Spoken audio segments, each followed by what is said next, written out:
Okay, so in this lecture, I want to take up this objection. Remember, one of the things I really emphasized at the end of the last lecture was that Kantianism is very strict. You know, you can never use someone as a mere means. Well, the utilitarian, and I think other people will press, this seems too strict, too inflexible. Um, this is a similar problem to the one that natural law theory faced. Now, Kantianism is going to be a little different. I don't think it has quite as big a problem with this as natural law theory, but it needs to be able to say something. So let's start and see why this looks like a problem. Let me give you guys a couple of cases. So again, you can never use someone as a mere means. Well, that would seem to mean you can't use violence against other people. And that would seem to rule out self-defense and war. You know, if you kill someone to protect yourself or others, isn't that using him as a mere means? When you go to war, even a justified war, aren't you, if we can think of even the most justified war like World War II, aren't you using the people who will be killed in the war as mere means? Let's say in World War II, you want the Germans to stop doing the terrible things they are doing. Well, to do that, you're going to have to bomb them, you're going to have to kill them. Isn't that using someone as a mere means? Wouldn't Kant rule that out? Well, if that's the case, then it seems you might just say to Kant, that's very nice, Kant, your theory, but it's not realistic for the world we live in, because sometimes we will have to use force, we'll have to use violence, because other people aren't always so nice, right? If you say that we always just have to take a step back, if we can't use force to respond, if that's using someone as a mere means, well, Kant, doesn't that just make us powerless in the face of people who might not be as principled as your theory is? Or think about lying, right? When you lie to someone, when you directly lie to them, you are not respecting their ability to make choices, right? You're trying to fool them into what you want them to do. You're not giving them the choice, or you're trying to take it away from them. Aren't there some cases where not only it's okay to lie, but we would think you morally should? So let's talk about these problems in the lecture and how Kant might deal with them. One we'll spend the most time on is, of course, this one about violence and force. Okay, so Thomas Nagel, whose piece War and Massacre I had you guys read, when it comes to ethics is more or less a Kantian. Nagel not only thinks that, Kantianism, when it comes to war, there's no objection here. Nagel thinks that Kantianism is the right way to think about war. He thinks that Kantianism will allow for the use of force in some cases, and we'll see how he explains that. But he also thinks that Kantianism is going to do a lot better on this question than will utilitarianism. In fact, Nagel thinks utilitarianism is a terrible way to think about the question of war. And what Nagel, you guys read the piece, what got Nagel to write this, what he seems concerned with here is the Vietnam War. And Nagel will say, look, when the rubber hits the road, when things get put into practice, we can see the terrible way utilitarianism plays out if we look at the Vietnam War. The utilitarians ask us to do whatever has the best consequences. But look, think about, if you know the history, how we got into Vietnam, right? If you don't know the history, there was this so-called domino theory. And the thought was that if we don't go into aid the South Vietnamese against the North Vietnamese, if South Vietnam becomes communist, then other countries around will become communist. Sooner or later, they'll be raising the red flag over Washington, right? Now, the way I'm describing this, you're probably laughing at it if you've heard it before. You think it's stupid, but smart people believed that this was a real possibility. They really believed that there might be these terrible consequences if we didn't fight the Vietnam War. And Nagel's point is, well, if you're going in utilitarian terms, people can always justify what they're doing in utilitarian terms. And now the utilitarian would say, well, Vietnam is an example of bad utilitarian reasoning. But Nagel would say, well, that might be true, but is good utilitarian reasoning on these big issues even possible?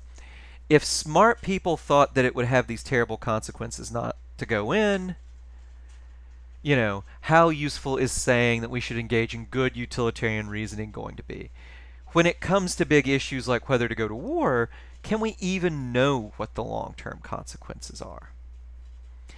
Nagel will say if we look at the actual track record of utilitarian reasoning in something like the Vietnam War, no, we can't.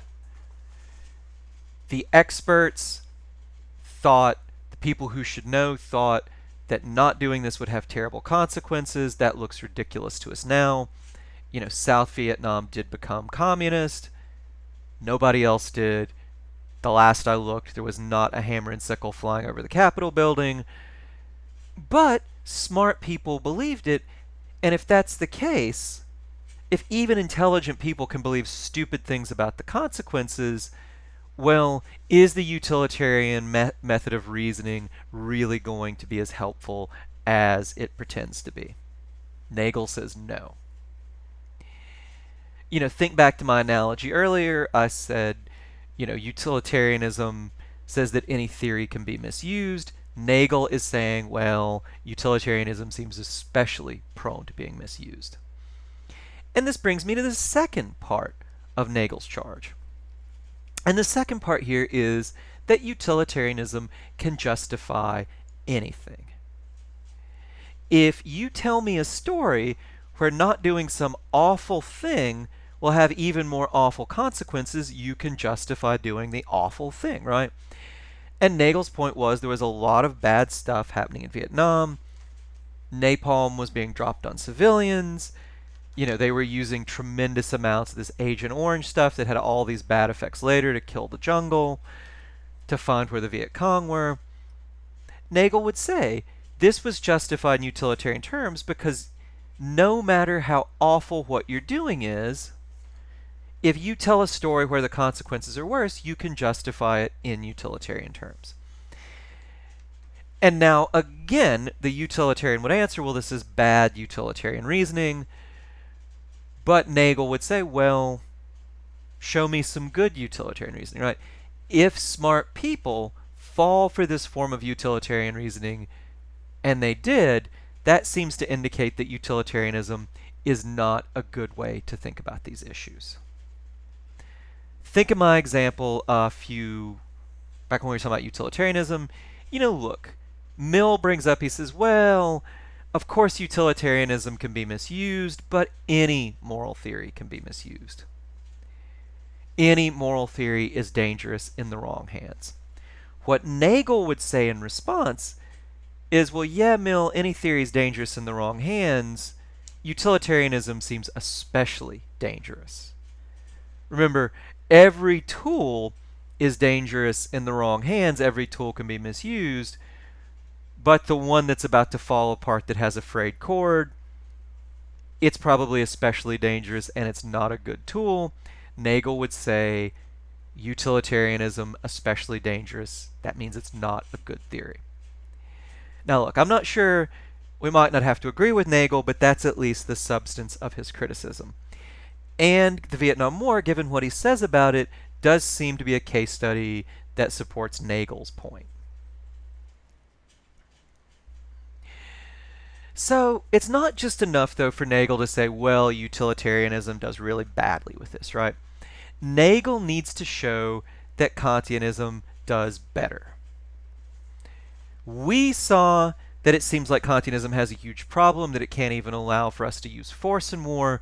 Nagel needs to show not just that it allows that, but that it does better in war. Nagel talks about absolutism. Nagel just means Kantianism. And Nagel wants to show that Kantianism can give us clear rules about what is okay to do in war and when it is okay to go to war.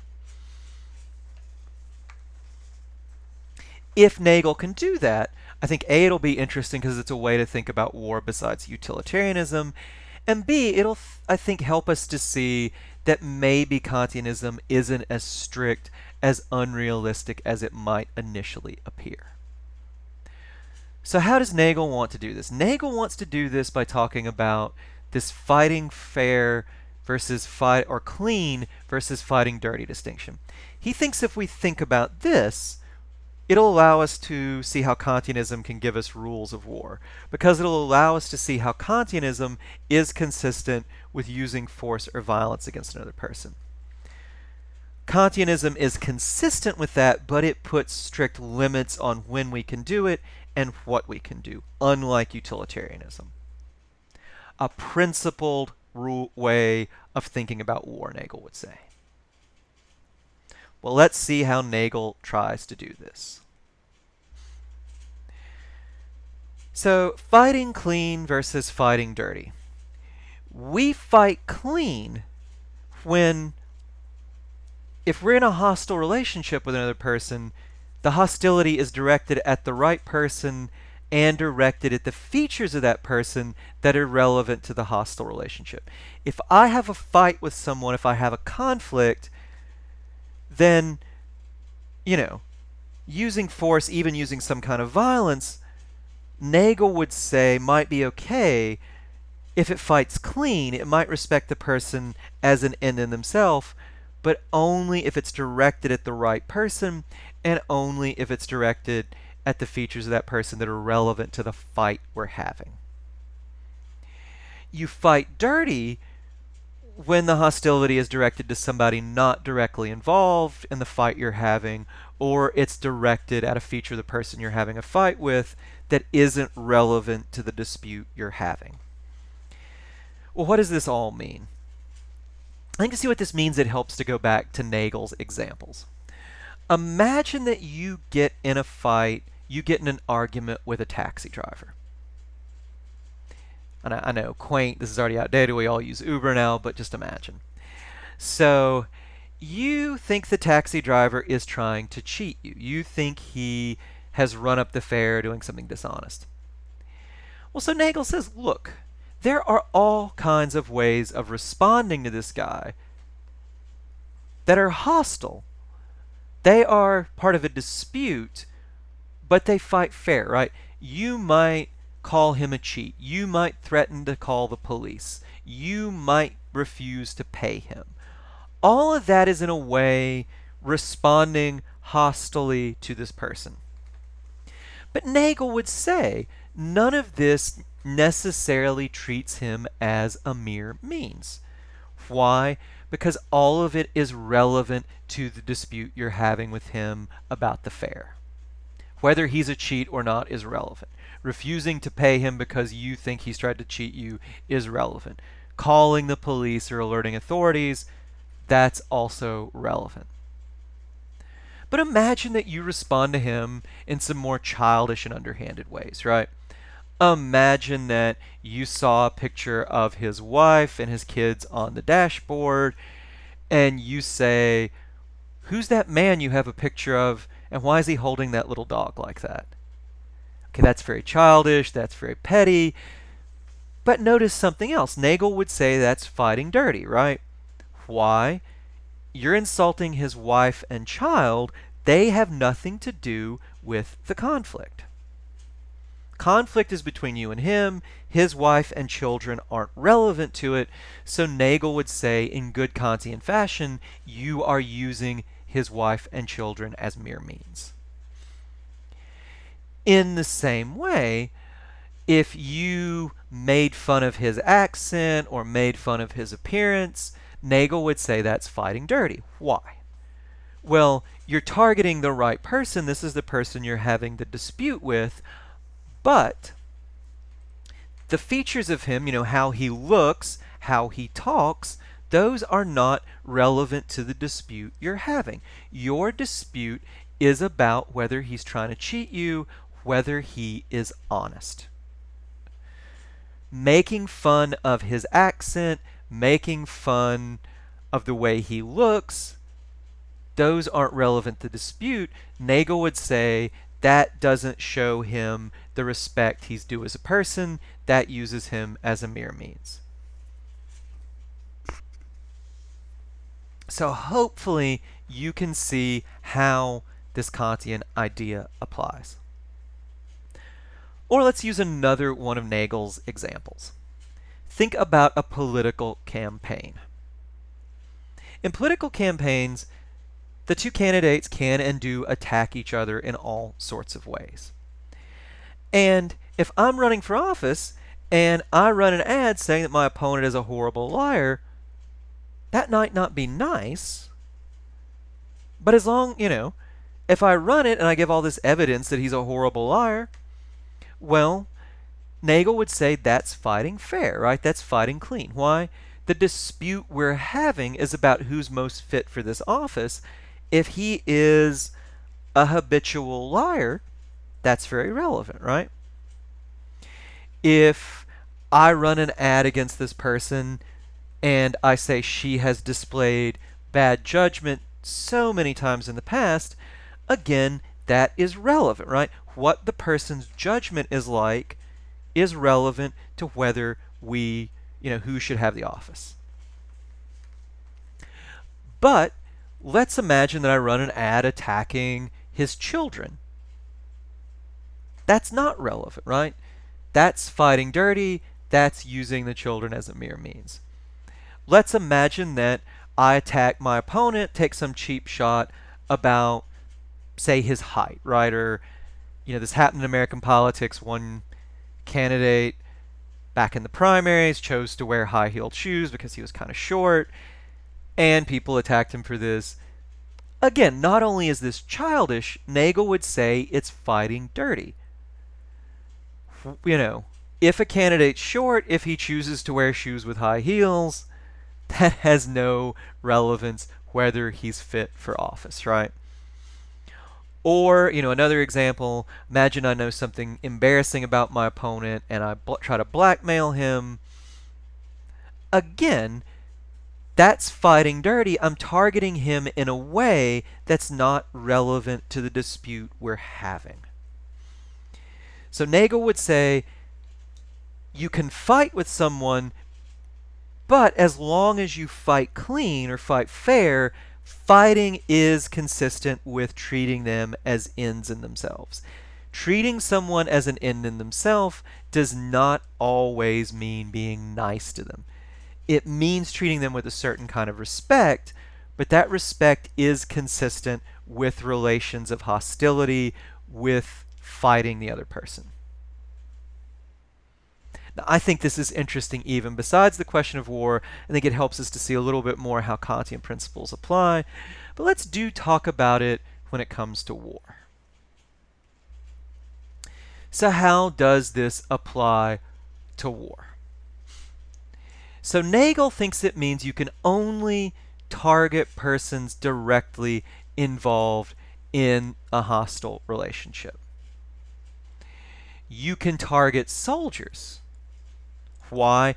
They're attacking you. They're in a hostile relationship with you. If they're shooting at you, it's consistent with that relationship to shoot back.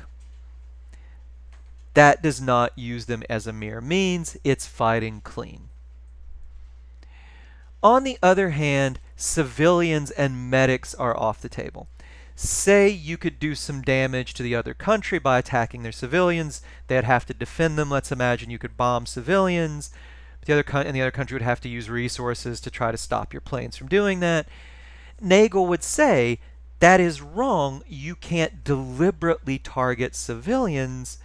Why? You would be using the civilians as a mere means. In the same way, medics, you might, really cynical, nasty way of thinking about it. Let's shoot the medics so they can't patch up the other side to go back to war. Nagel would say that's wrong. The medics are just trying to save the lives of the soldiers. They're not directly supporting them in a sort of offensive capacity.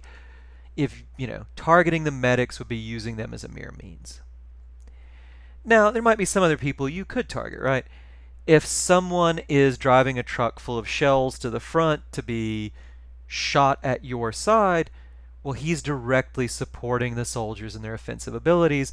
Targeting this person arguably is fighting clean. Nagel would also say, even when it comes to soldiers, you can only target them as soldiers. Some things are off the table because they go too far, because Nagel thinks they target the soldiers as human beings. Gas, napalm, weapons like that go too far. You can kill someone with these things that horribly disfigure or disable them if they survive. Nagel would say don't fit with the idea of fighting clean. They would use someone as a mere means. And Nagel would say, well, you can only target the features of the country relevant to hostilities. You can bomb, munitions plants. You can, if they're using the railroads to ship soldiers to the front, you can bomb the railroads. What you can't do is just basically try to starve the country out. Why? That's not directly relevant to the hostilities. That will affect a lot of people not involved in them.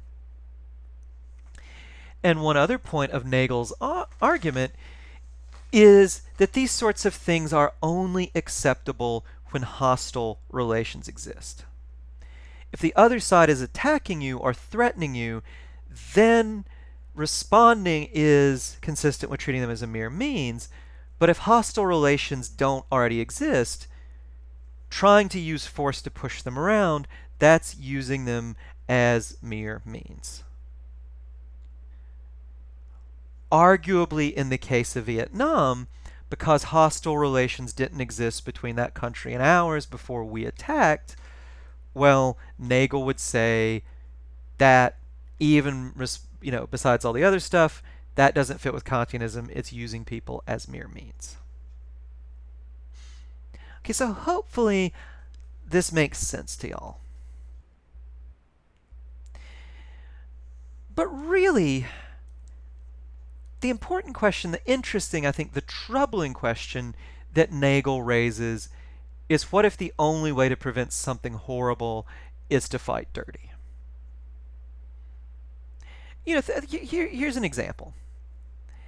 The end of World War II, President Truman, faces this choice. Does he, order a land invasion of Japan in which tens of thousands, hundreds of thousands of Americans might die, maybe millions of Japanese? They had fought to the death, when we were taking some islands like Okinawa. So we thought, they would do so invading the mainland. They were arming children and old men with just basically weapons that were no match. It was going to be bad. Lots of people were going to die.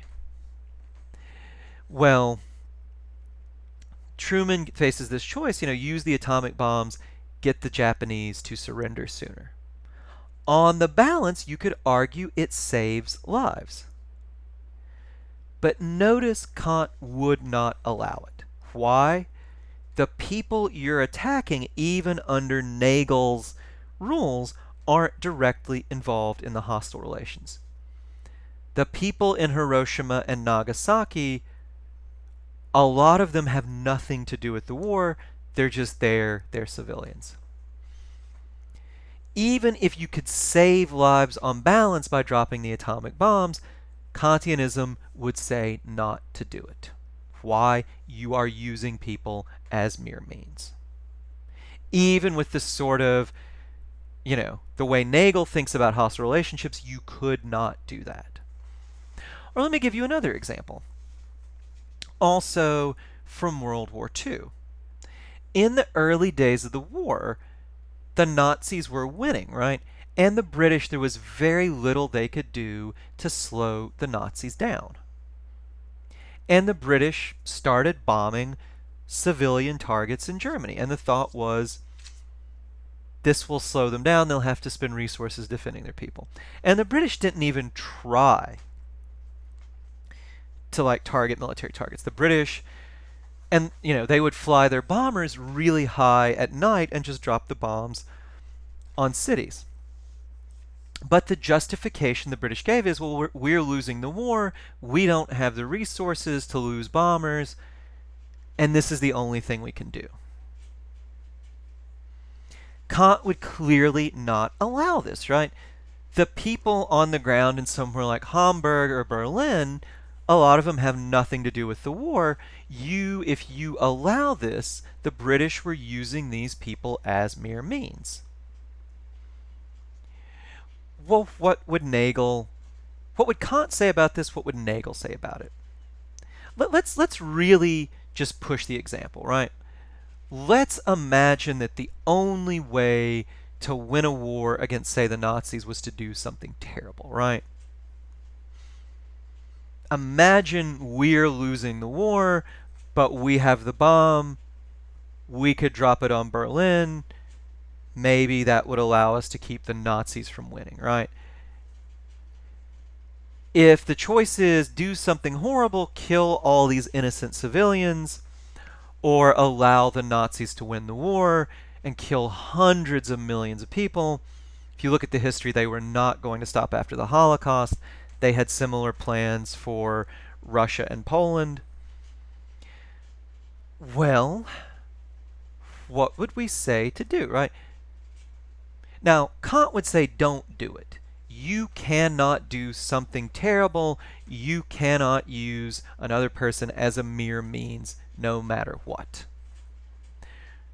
What would Nagel say? You might expect Nagel to say, nope, in that case, let the Nazis win. That is not what Nagel says. Nagel says, in certain cases, if the consequences of fighting dirty, in quotes, or the consequences of using another person as a mere means are terrible enough, then maybe using this other person as a mere means is the least bad option. If the only way to keep the Nazis from taking over the world is to drop a nuclear bomb on Berlin, then Nagel would say it's probably justified to drop a nuclear bomb on Berlin. But here's what makes Nagel interesting, I think. Nagel, a utilitarian, would say, yep, drop the bomb, good consequences, we're done, no more to be said. Nagel would say, in a very real sense, you have acted wrongly. And here's how Nagel brings this out. Think about after a war, right? The soldiers on each side can and often do get together, and there's nothing weird with these people talking with each other. They can look each other in the eye, even though years ago they were trying to kill each other, right? Think about people, there's cases of people from the Civil War doing this, Americans and Japanese from World War II, Americans and Germans from World War II, American soldiers and, American soldiers who were in the jungle and Vietnamese soldiers. And, in these cases, they'll always say, look, so one person says, well, you were trying to kill me, so I was shooting at you. And he says, well, you were shooting at me, right? There's nothing weird if these soldiers facing each other after the war, if one says, well, why were you trying to kill me? And the response is, well, you were trying to kill me as well, right? Nothing weird explaining what you were doing, looking this other person in the eye. Nothing seems odd about that. Contrast that with, on the other hand, what it would be like. Imagine after the war, you were President Truman, and you had to justify what you did to a Japanese civilian. Imagine somebody who was burned, they were injured in the Hiroshima or Nagasaki bombing, maybe they lost their mother or father, right? Can you imagine looking this person in the eye and saying, well, it really stinks what happened to you, but you see, we had to burn your city to the ground, or otherwise, more people would have died. So, you see, what we did was justified, right? No hard feelings, right? It would be, Nagel says, in some very real sense, obscene to say that to that person. You cannot, in a very real sense, justify what you've done to the people who are victims of it. In a very real sense, if you're facing a soldier from the other side after the war, you can justify shooting at him, right? Heck, even if you shot him or shot his friends, you could justify it. There's nothing weird about that. When you fight dirty, even if it's the least bad thing, there's a very real sense you can't justify it to the victims. Nagel would say it'd be very hard to look this person in the eye and justify what you've done. And that indicates for Nagel that there's still something wrong with it. So Nagel says, look, if the consequences of fighting not fighting dirty are terrible enough, then the least bad thing to do is to fight dirty. But be clear, when you do this, you have still done something that is in a very real sense bad. In the real world, Nagel will say, you might face dilemmas where you're damned if you do, damned if you don't. Tragic dilemmas where the least bad thing to do is to fight dirty. So what's the point of all this? Well, the point of all this is an issue that I think the utilitarian raises against Kant. Think back to my example of, would you kill someone to cut up his organs to save 5 people? Most of you would say no. Hopefully all of you would say no, especially if you're going into medicine.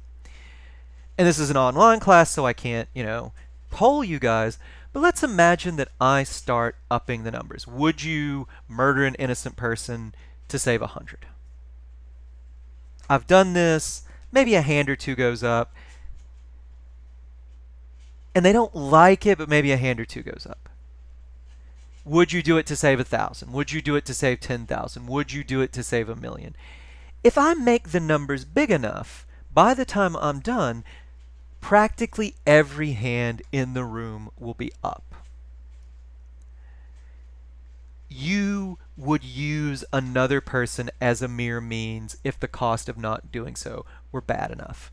And now what's interesting about this, when I do this, people look, a lot of times it visibly pains people to have to raise their hands. They don't like this response.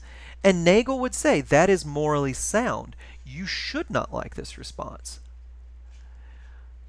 But if the consequences are bad enough, we will start thinking like utilitarians, or so says Nagel. In a very real sense, especially when we have to use another person as a mere means, we are wronging the person we use as a mere means, but if the consequences are bad enough, unlike Kant, we won't stick to this claim, never use someone as a mere means. If the consequences get big enough, bad enough, it's very hard not to think like a utilitarian.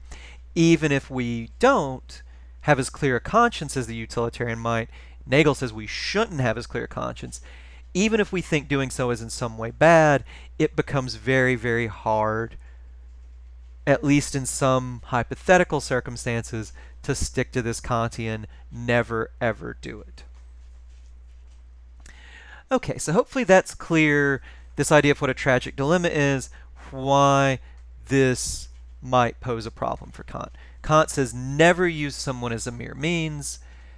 It seems that when we push the matter, what we ultimately come down to is it's always bad to use someone as a mere means. We shouldn't do it if we can ever help it, but if the consequences are bad enough, maybe using someone as a mere means is the least bad option. Okay, so that's all I want to say about that. Next, we'll finish up on this issue of Kant and lying. Kant says some infamous things about lying. Well, let's see why he says them.